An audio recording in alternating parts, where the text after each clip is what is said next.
The Park of the Month for August 2013 is Isaac Scruggs Park, located at 7813 Garner Road in Rowlett. Isaac Scruggs Park is home to 2 basketball half courts, 1 barbecue grill, off-street parking, 3 uncovered picnic tables, and 1 playground unit. The park is 5.5 acres and has a large area of open space for families to play. Are you looking to join a fitness center? The Rowlett Community Center is the perfect option for you.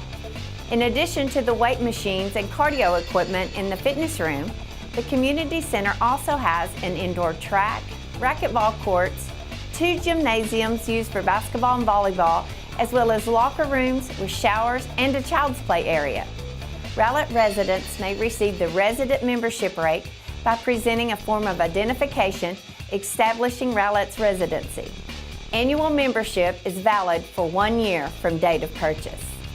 Monthly memberships are valid 30 days from the date of purchase. Please present your membership card at the front desk each time you visit the facility. A $5 daily drop-in fee will be assessed when the membership card is not presented. Replacement cards may be purchased for $5. Guests 17 years and younger must have a release form signed by a parent or legal guardian before being issued a membership card. Use of the Rowlett Community Center is available for Rowlett residents and non-residents. The Rowlett Community Center is located at 5300 Main Street, just east of the President George Bush Turnpike next to Rowlett High School. The Rowlett Community Center is also home to several different fitness classes. Pilates, spin, yoga Pilates, Zumba, bodyworks, and jazzercise are all offered on a monthly basis. Please contact the center at 972-412-6170 for more information on pricing and class schedules. During the week of August the 5th through the 9th, from 2 to 3 p.m., the Rowlett Community Center will be offering children ages 6 to 12 the opportunity to go on a safari adventure with young Rembrandts. Children will explore the exciting land and many animals that inhabit Africa. In 5 days, we will draw a variety of animals in various scenes with different media. To keep things exciting, we will explore the African safari through the fun technique of cartoon as well. We will even challenge your artistic talents by creating 2 large scenes, one in a graphic style filled with a variety of animals, and another focusing on the twists and turns of an African snake, completed with pastel chalks. Our exploration through Africa allows for a bounty of adventure and creativity. The cost for this program is $70. Also during this same week, on August the 5th, the LEGO pre-engineering program will be taking place at the Rowlett Community Center.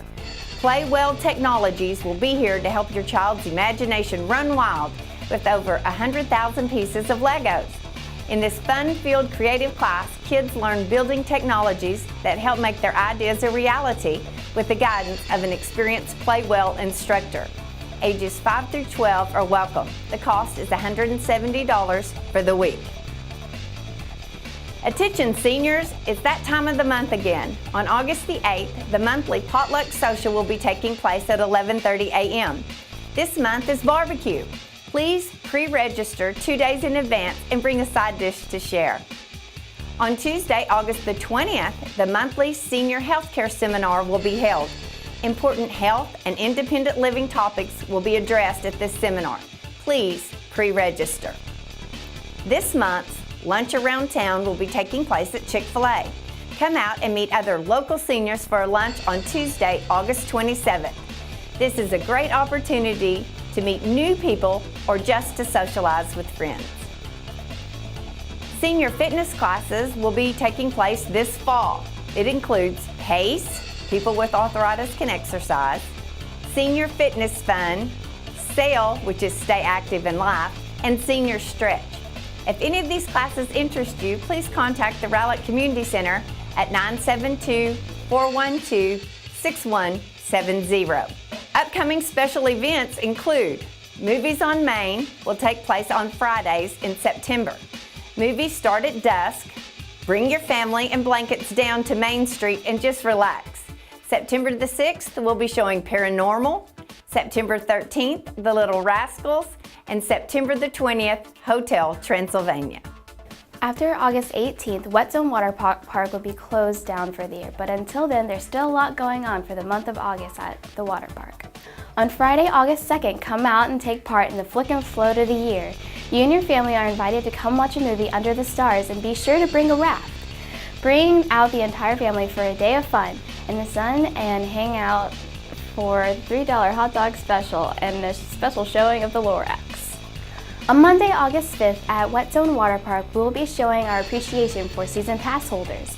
On this day, season pass holders will be allowed to bring a friend with them to Wet Zone, and they can enjoy the day with us, on us. Each pass holder will bring one guest free of charge. Just grab your pass and grab a friend and head out to Wet Zone. All of our guests will be welcome to the park this day as well. No coupons or other discounts will apply. On Saturday, August 10th, the final Angel Swim will be offered. This swim is especially set aside for those with special needs and their families. As our special guests, all family members will be able to pay and swim and enjoy the Wet Zone without all of the crowds. It's $4 for the 2-hour swim, or you can pay the regular admission price for a full day pass. No coupons or other discounts apply. On August 12th, 14th, and 15th will be buy one, get one free days. It's the last week the park is open, so bring a friend out and enjoy the park before summer ends and school is back in session. Purchase one admission and receive the second admission of equal or lesser value for free. This special deal is not to be combined with any other offer or coupon. On August 16th, Wet Zone Water Park will be hosting the Back to School Splash Bash. It is the last weekday before school starts, but no worries. Wet Zone is here to help make sure there is one last day of fun and games before getting back to the grind. Kids will win cool new school supplies and get the year started off right. The park will be open all day and contests will take place between 1 p.m. and 4 p.m. The Wet Zone closes for the year with a bark. On Sunday, August 18th from 4 p.m. to 7 p.m., it's time to let the dogs out once again. Join Wet Zone and the Friends of Rowlett Animals as we once again host a doggy swim day. The cost is $5 per dog. Humans get in for free. Each dog will need their rabies tags or papers and copies of their vaccines to participate. This year, events will be hosted by Friends of Rowlett Animals, and all proceeds from the ticket sales will be used to assist animals in Rowlett area.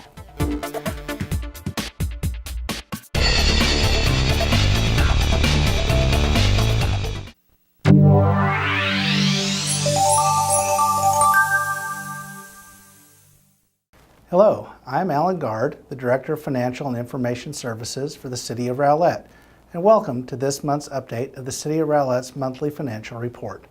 This report is provided as one element in the city's effort to ensure financial transparency for its citizens and policymakers. The Finance Department prepares the report and presents it to the City Council at a regular City Council meeting each month.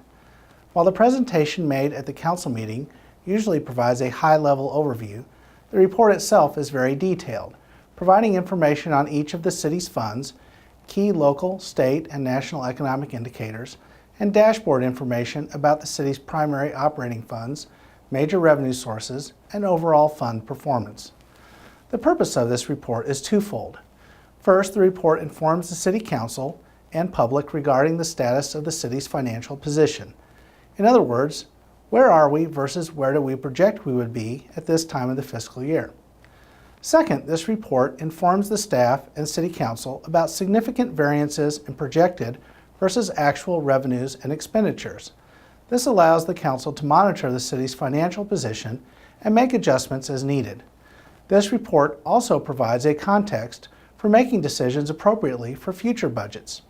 You could say that this report serves as an early warning system. We are now 8 months or 3 quarters through the fiscal year. As we move closer to September and as we are now in the city's budget season, staff has been reviewing revenue trends more closely as we prepare revenue and expenditure estimates for City Council to consider for the fiscal year 2014 budget. On the revenue side of the equation, overall the city has earned or received $58.4 million for all the funds in fiscal year 2013. This amount is 73% of the approved operating budget of $80 million and is 2.4% higher than the forecast projected through the month of May. Expenditures have totaled $54.5 million through the same time period. This amount is 68.1% of the approved operating budget of $80.1 million and is 1.4% lower than forecast through May. Based on these figures, the net surplus from operations is $3.9 million, and this is $2.2 million better than expected at this point in the year. The positive trends we have seen so far this fiscal year continue in May. This month, I want to highlight the utility fund, which accounts for the city's water and sewer operations. Through the month of May, the utility fund has collected $15.5 million in revenue, which is $3,000 higher than we had projected, or about 0.02%. Expenditures in the fund have totaled $18.5 million, which are $36,000 higher, or 0.2% more than the forecast. This puts the overall balance of the fund almost right on target for the fiscal year. On April 25th, the City of Rowlett was notified by the North Texas Municipal Water District that they would be imposing Stage 3 water restrictions.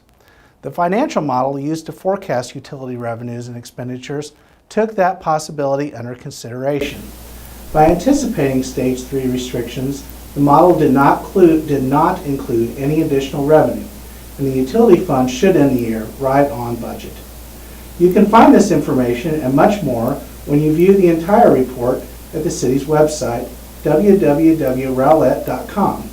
And if you have any questions, please contact me, Alan Gard, the Director of Financial and Information Services, at agard@rowlett.com, or you can call me at 972-412-6288.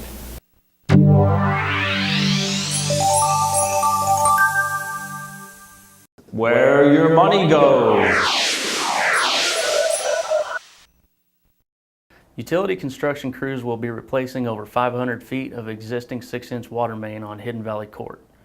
Currently, the ductile iron pipe is in poor condition and has had several failures requiring point repairs.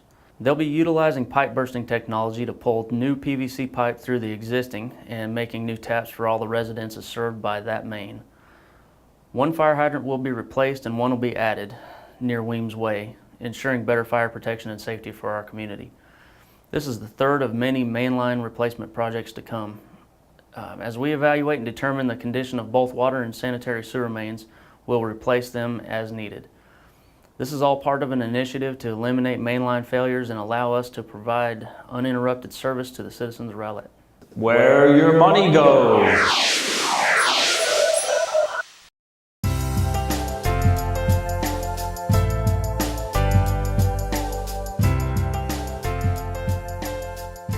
Hi, I'm Mary Lynn Saxton, Youth Librarian at the Rowlett Public Library. The summer fun continues at the Rowlett Public Library in August, and all the programs are free. Thursday, August 1st at 2:00 p.m., Ronald McDonald will be in the library meeting room to entertain us with his magic and talk about how important it is to take care of your library books. Just in time for the dog days of summer, the library will have Pause for Reading on Saturday, August 10th at 2:00 p.m. The library will host trained service dogs that challenge readers can sit and read to.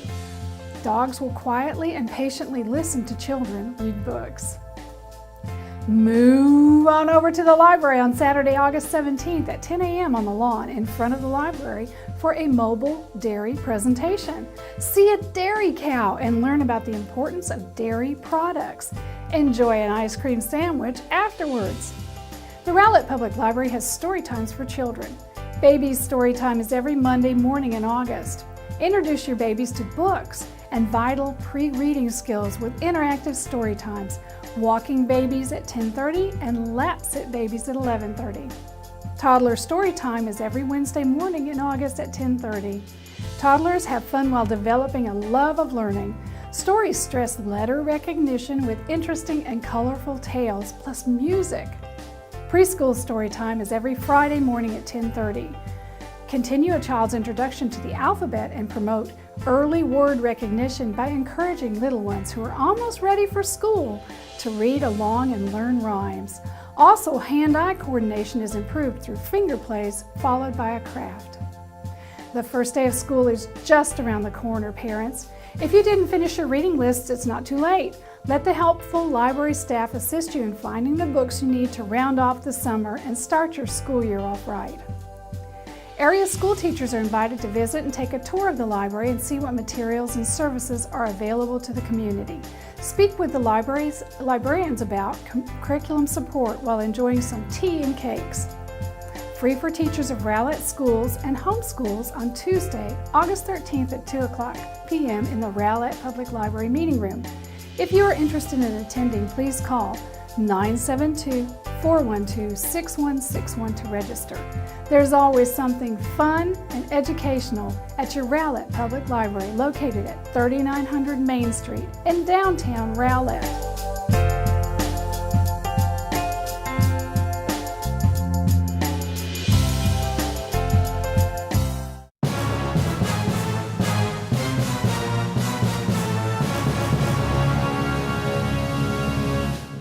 Hello, I'm Chad Caldwell, Community Services Officer for the Rowlett Police Department.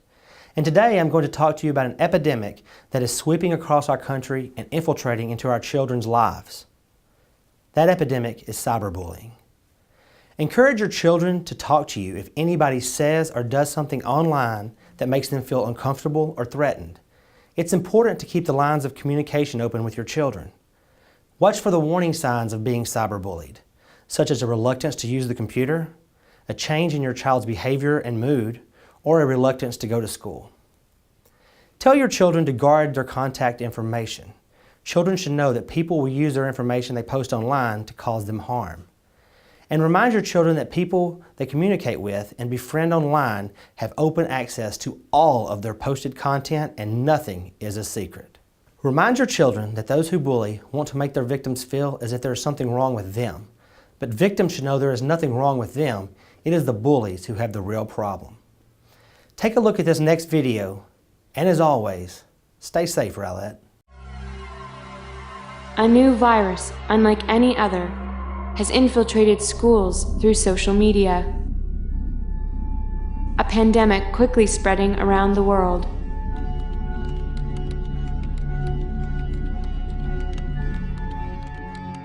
Its origin is yet to be known. However, individuals with a history of negative and violent home environments are often more susceptible to contraction.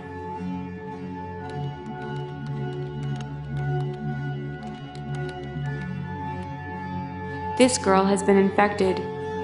She is now host to the virus and risks spreading it to anyone. Every post the host makes and every text she sends exposes the virus to multiple people instantly. It is highly contagious and no one is immune.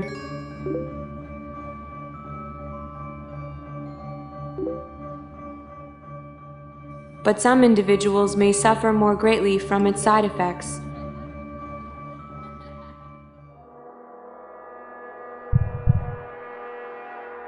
The virus has chosen its victim.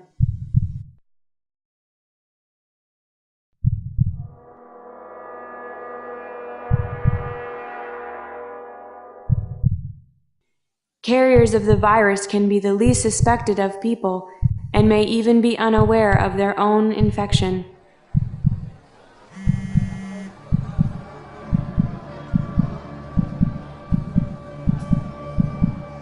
No one, not even this girl's parents and teachers, are aware that she is carrying such a deadly disease.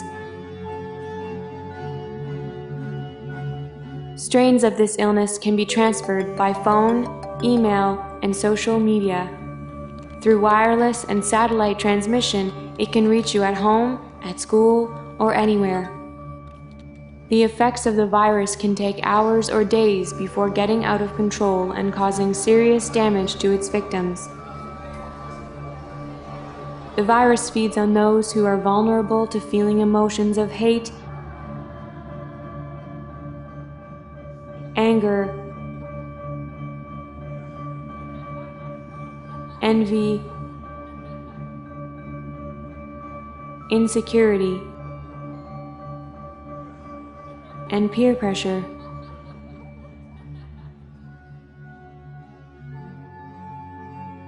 The effects have proven severe and could cause emotional scarring, creating long-term symptoms of depression and, in some cases, suicide. But there is a way to fight against it.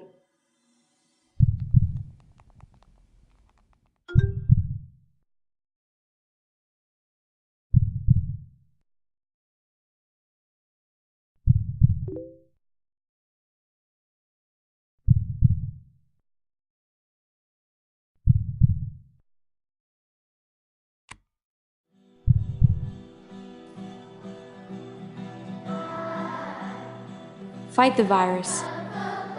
You can put a stop to it. In support of Pink Shirt Day, join the battle against bullying. Write in pink to prevent further outbreaks of this pandemic. Protect yourself and report cases of the cyberbullying virus.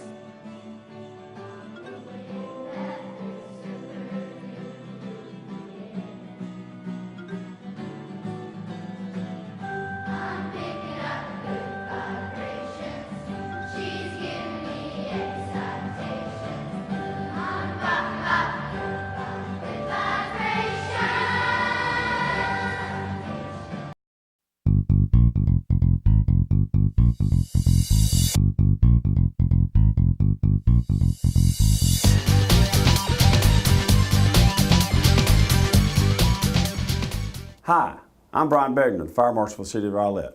With summer officially here and with hotter days ahead, I would like to take a few moments of your time to discuss heat-related illnesses with you. What causes heat exhaustion or heat stroke? Heat-related illness such as heat exhaustion and heat stroke occur when your body can't keep itself cool. As air temperature rises, your body stays cool when your sweat evaporates. Heat exhaustion happens when your body gets too hot. It can be caused by physical exercise or hot weather. You may experience heavy sweating, feel weak and or confused, dizziness, nausea, headache, fast heartbeat, dark colored urine, which indicates that you're dehydrated. What should I do if I think I have heat exhaustion? If you think you have heat exhaustion, get out of the heat quickly. Rest in a building that is air conditioning. If you can't get inside, find a cool, shady place. Drink plenty of water and other fluids. Do not drink alcohol or caffeinated drinks, such as soda. These can make heat exhaustion worse. Take a cool shower or bath or apply cool water to your skin. Take off any tight or unnecessary clothing. If you do not feel better within 30 minutes, you should contact your doctor. If heat exhaustion is not treated, it can progress to heat stroke. Heat stroke is when the internal temperature of your body reaches 104 degrees. It can happen when your body gets too hot during strenuous exercise or when you're exposed to very hot temperatures, or it can happen after heat exhaustion if it isn't properly treated. Heat stroke is more serious than heat exhaustion. Heat stroke can cause damage to your organs and brain. In extreme cases, it can kill you. Symptoms of heat stroke. You have a high fever, body temperature of 104 or greater, severe headache, dizziness, feeling lightheaded, a flush or red appearance to the skin, lack of sweating, muscle cramps or weakness, nausea, vomiting.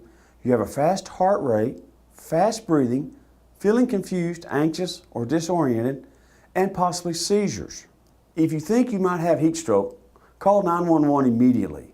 While you're waiting for medical assistance, take the person into an air conditioning building or a cool, shady place. Remove the person's unnecessary clothing to help cool him or her down. Try to fan air over the person while wetting the skin with water. You can also apply ice packs to the person's armpits, groin, neck, and back. These areas contain a lot of blood vessels close to the surface of the skin. Cooling them with ice packs can help the person cool down. Call 911 right away if you're having any of these warning signs. Your skin feels hot and dry to the touch, but it's not sweaty. Confusion or loss of consciousness. Frequent vomiting. Shortness of breath or having trouble breathing. Drink fewer beverages that contain caffeine, such as tea, coffee, and soda, or alcohol. Schedule your vigorous outdoor activities for cooler times of the day, before 10 a.m. and after 6 p.m. During an outdoor activity, take frequent breaks. Drink water or other fluids every 15 to 20 minutes, even if you don't feel thirsty. If you have clear, pale urine, you're probably drinking enough fluids. Dark colored urine is an indication that you're dehydrated. If you have any additional questions, please call me at 972-463-3940 or send me an email at bbegner@rowlett.com. Until next time, I'm your Fire Marshal, Brian Begner. Thank you.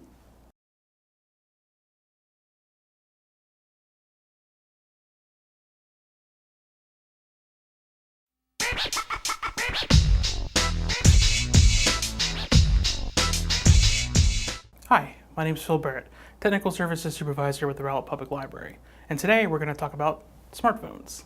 So the first thing we'll talk about is your phone's desktop. The desktop is kind of the main screen that whenever you're using your phone.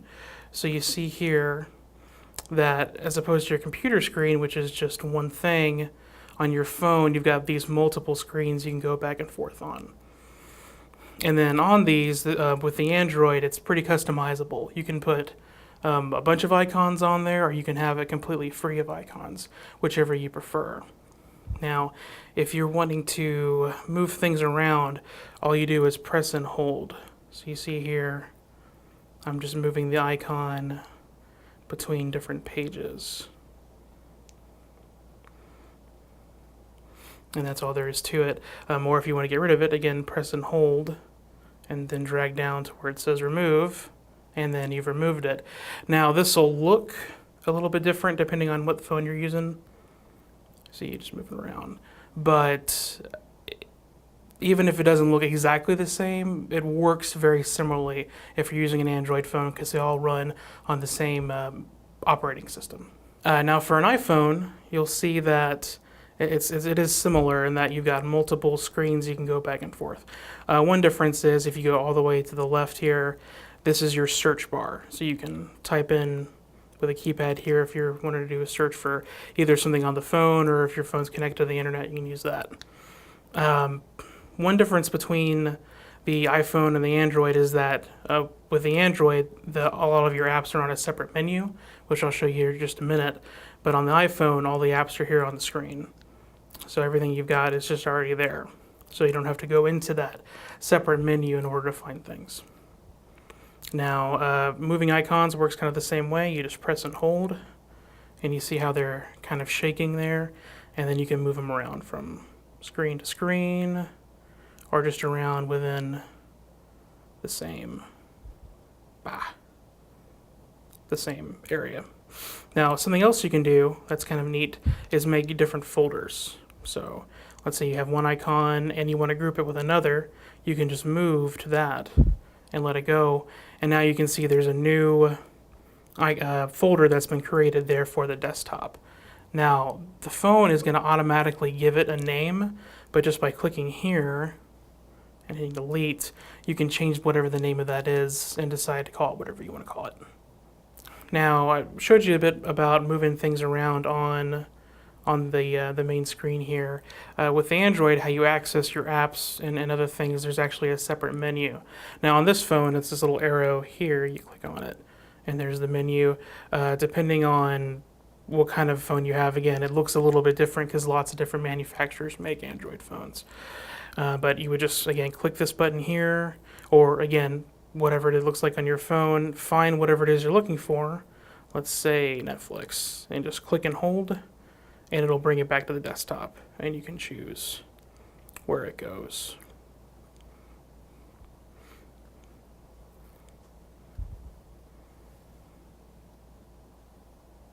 Okay.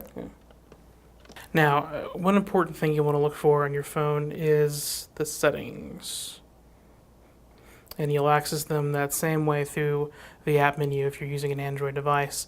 Now, settings are important because they affect a lot of things you can use your phone for, like wireless and networks. If you want to use Wi-Fi to get a better signal than 3G, you would set it up in through this menu.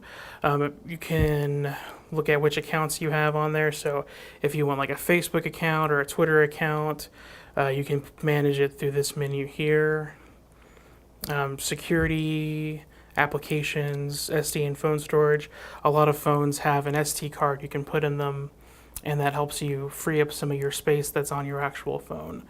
And anyway, there's a lot of functions, and it'll look a little bit different again depending on whichever phone you're using, But since a lot of important stuff is handled through your settings, it's a good idea to look at those when you get your new phone, you're playing around with it to figure out where that is in case it comes up and you need to access something through the settings menu.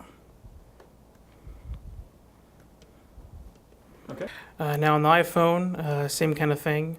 You'll want to know where the settings is so you can adjust that as necessary. Remember, on the iPhone, a lot of the icons are already going to be on the main screen. So just find the one that's settings. It looks like gear, and click on it. And then here you've got different settings, so you can choose your mail, contacts, calendars, reminders, whatnot. And then also you've got iCloud, sounds, general, Wi-Fi, Bluetooth, so all kinds of things in through this menu here. Now, one real handy feature with smartphones is the talk to text. So instead of having to type everything in, you just click on the button and tell it whatever you want it. So on the Android, you bring up your keyboard here, you look and see at this little microphone icon. Click on it, and then whenever you see the speaker, you can talk and it'll transcribe what you're saying into whatever the box is. So if here I've got an internet search open, it would try to listen to what I was saying and then put it all on there. So now with the iPhone, it has a similar feature. Works a little bit differently though. What you do is you just the circle home button, you just press and hold, and again you see the microphone comes up, and so you ask it a question or give it a command, and then this talk to text thing can, or more than talk to text, more of a digital personal assistant can help you with that. So again, you just click the button here, hold it for a second, and then it comes up. Would you like me to search the web before it comes up? And so we've gone over just a couple of the main features on both Android and iPhone smartphones. Again, both of them have a lot more features, there's a lot more to use in them, but part of the fun is, getting one and learning all those for yourselves. But if you have any questions on your new phone, make sure to give us a call at the Rowlett Public Library.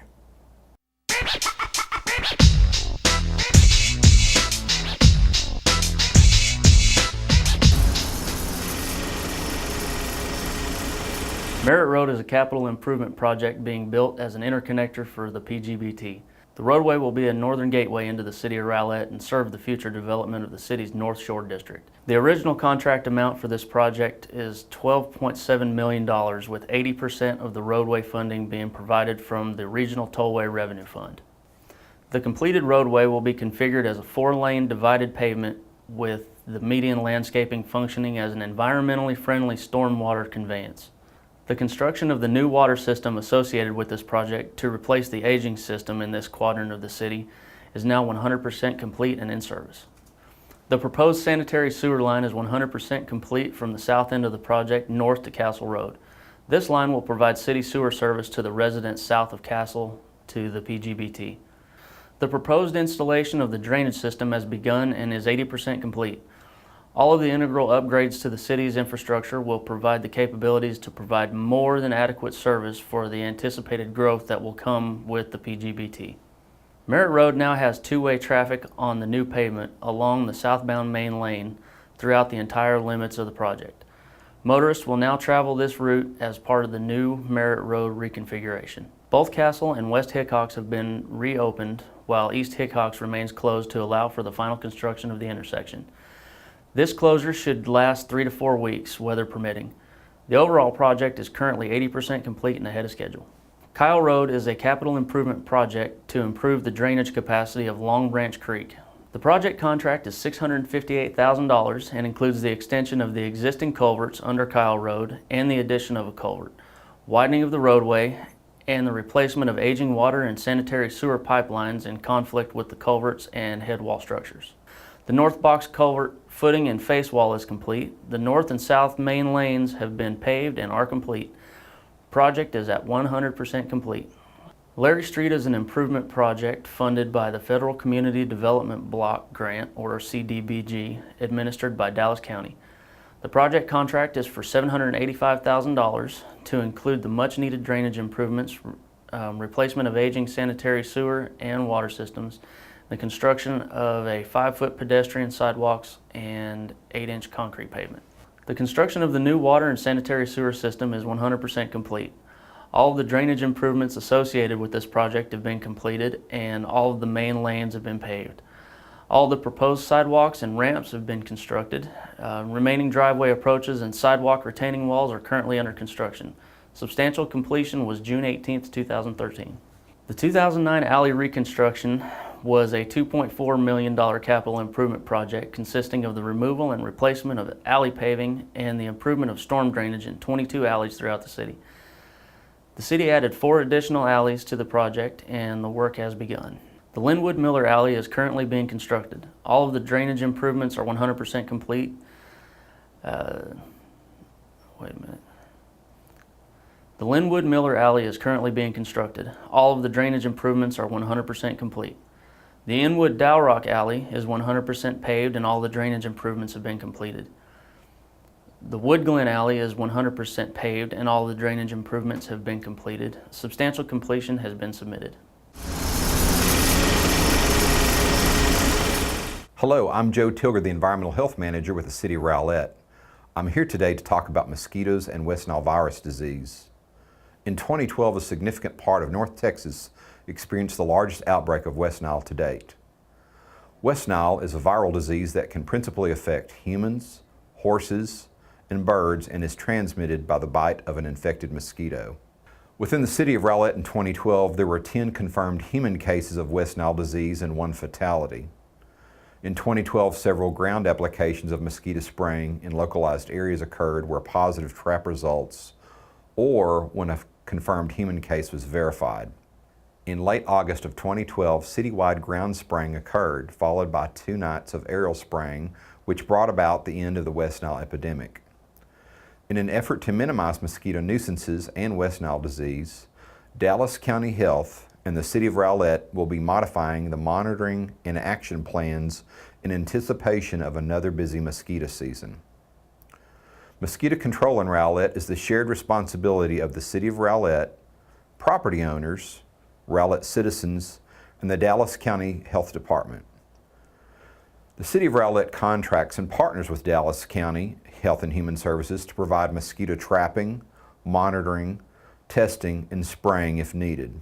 In 2013, Dallas County Health will be conducting weekly mosquito trapping, monitoring, and testing to maintain a count of the relative mosquito population, types of mosquitoes, and the possible presence of mosquito-borne viral diseases such as West Nile or St. Louis encephalitis. A minimum of 5 permanent test sites will be monitored and evaluated beginning in early May and continuing to at least the first freeze in late 2013. The location of these permanent traps separates the city into 5 geographic zones.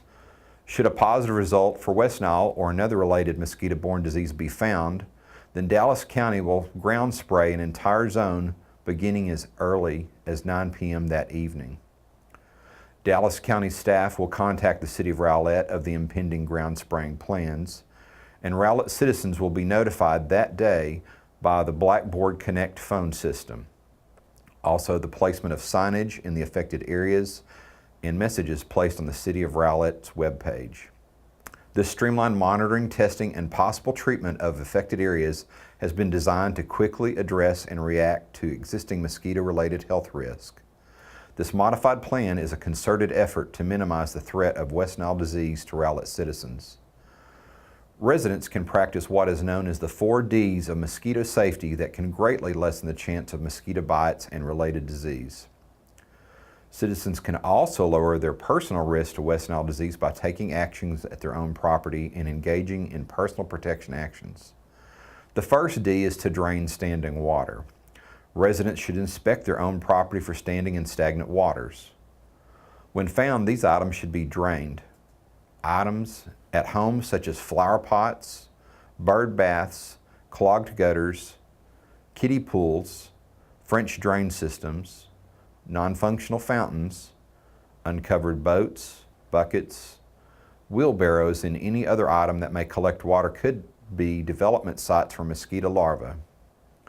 Junk and debris such as used drink containers, buckets, tarps, tires, or even open trash containers could be an opportunity for mosquitoes to grow and develop within a few feet of our homes.